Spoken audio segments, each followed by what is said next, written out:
वक्त बिहार में बहुत बड़ी खेला हो गया है। कहा जा रहा है कि जो मुकेश सहनी की पार्टी वीआईपी के जो 4 विधायक थे, एक विधायक मुसाफिर पासवान जिनकी देहांत हो गई थी, बाकी 3 विधायक बच रहे थे। और इसी समय अभी जो मुसाफिर पासवान थे, उनका बेटा अमर पासवान जो वीआईपी छोड़कर वो चले गए, आरजेडी ज्वाइन किए। और इस वक्त की बड़ी खबर आ रही है कि वीआईपी के 3 जो विधायक थे वो छोड़कर बीजेपी में शामिल हो गए हैं और बीजेपी बिहार की नंबर 1 पार्टी हो गई है और दूसरे स्थान पर आरजेडी हो गई है।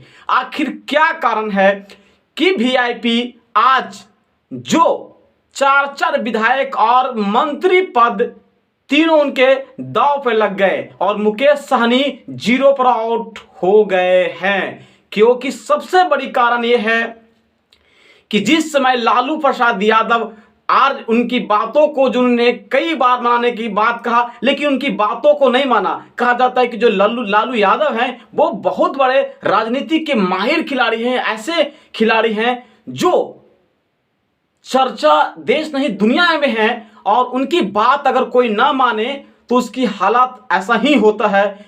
और सबसे बड़ी बात है कि आखिर क्यों तेजस्वी यादव ने भी मुकेश सहनी के साथ सपोर्ट नहीं किया, क्योंकि जो वक्त था विधानसभा चुनाव का बिहार में और मुकेश सहनी कहकर ये बात निकल गए थे कि आरजेडी ने मुझे पीठ पे छोड़ा घूप है। और मुकेश सहनी की सबसे बड़ी बात, सबसे बड़ी कमी और ये गलती बात कहा जाए कि मुकेश सहनी राजनीतिक में चाहे कोई कितना भी दूर हो, कितना भी करीबी हो, लेकिन ऐसे शब्द का प्रयोग नहीं करना चाहिए। उसने बार बार कहा था कि मैं मछुआरा का बेटा हूं, जो जाल में फंसता नहीं फंसा लेता हूं।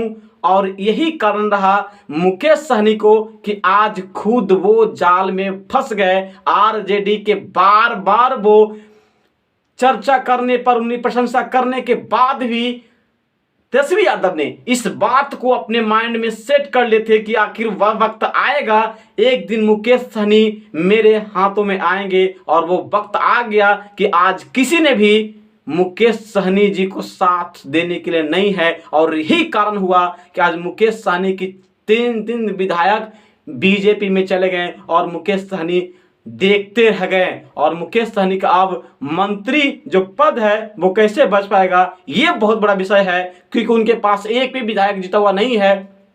जो अमर पासवान है, मुसाफिर पासवान का बेटा है, वो बोचहा से चुनाव लड़ रहे हैं। तो ये देख आगे की बात है, लेकिन अभी तत्काल जो 3 विधायक थे मुकेश सहनी वीआईपी पार्टी को वो छोड़कर बीजेपी शामिल हो गए।